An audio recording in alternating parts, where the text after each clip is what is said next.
beaters, it's Jill. I wanted to talk to you today about the differences between wildfire and fireline because I get this question quite often. I am actually personally only carrying fireline in my store. Wildfire I used to carry, I have stopped carrying it. It's not that it's a bad thread, it's just not as useful for me personally as the fireline, and I'm going to tell you why. Both fireline and wildfire are thermally bonded threads. That means that they have multiple strands of the interior material. That's what I'm trying to say. And then it's heated, and those interior threads are kind of bonded together that way by that heating action. In the case of wildfire, there's a coating that's on top of these interior threads, and it's actually the coating that's been thermally bonded. The white threads that form the core of wildfire are not thermally bonded. With fireline, all of the strands that make up the cord itself have been thermally bonded together. The fireline was made for the fishing industry, and we just have taken it over in the beading world, and we use it for beading, whereas wildfire was actually created for the beading world by the Beadalon company. It came out, I'm going to say maybe 15 to 18 years ago. It was fairly early on in my beading career, and I loved it at first. I used it quite a bit. The only reason that there were two reasons that I stopped using it. One is that coating, that color coating on top of the center strands can come off. It can get ripped off a little bit in spots, and then you see the white stranding that forms the core underneath. That ends up being visible. So where wildfire comes in 8 colors, which is great because like this happens to be one of their green, which I love the green color of the wildfire. And there's a red and a blue and all sorts of other colors, so 8 colors total. The problem is if that coating gets torn by being, how sometimes you're beading along and the thread drags across the edge of a bead, or especially if you're ripping out and having to rebead, then that frequently your cord gets abraded through that process.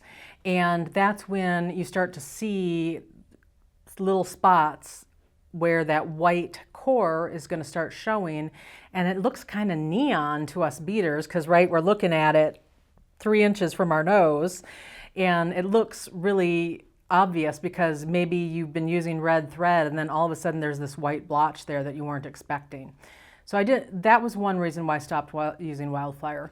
The other reason is because whereas fireline comes in many different pound weights, everything from a 2-pound to, I don't know, I know that, 10 is about the heaviest pound weight that I personally have used, but I know it comes in like 14 and up also.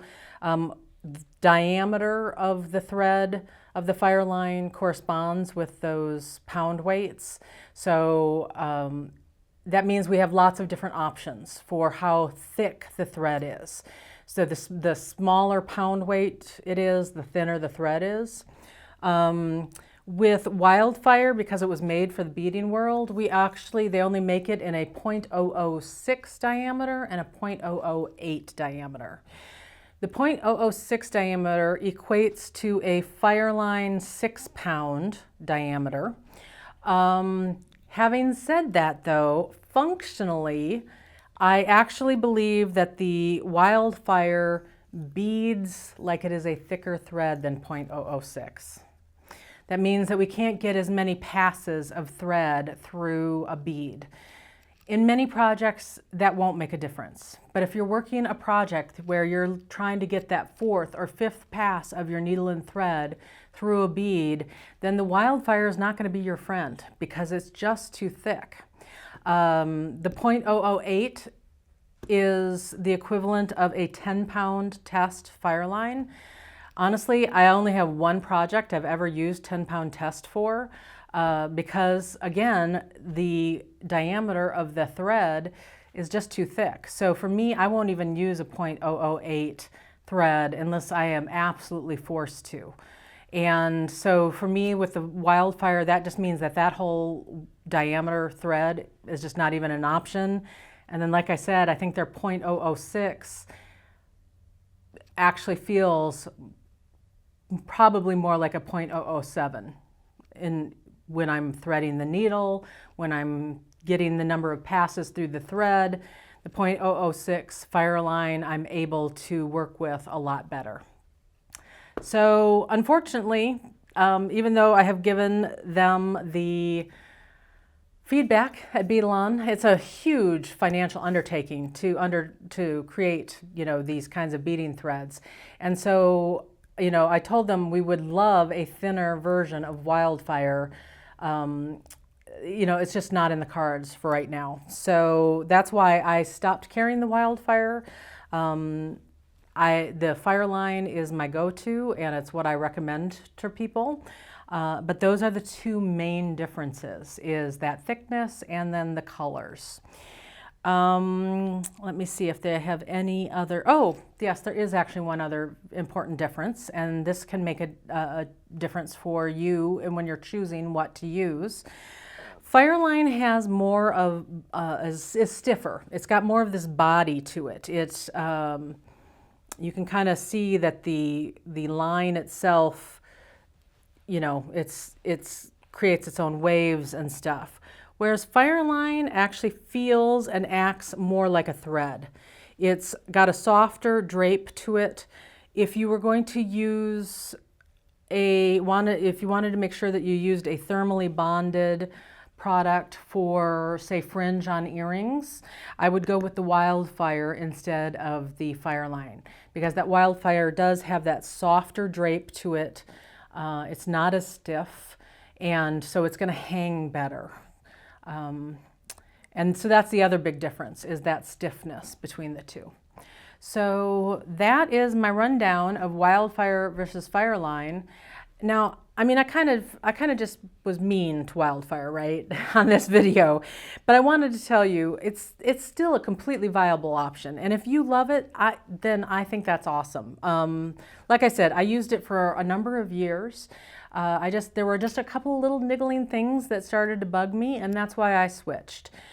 But that isn't to say if, I wouldn't not use this. I mean, I still have the Wildfire in my own personal collection. It's just a couple things to watch out for, and that's those extra thread passes through beads. Make sure that you're using a thin enough needle with your Wildfire so you can get it through as many times as you need.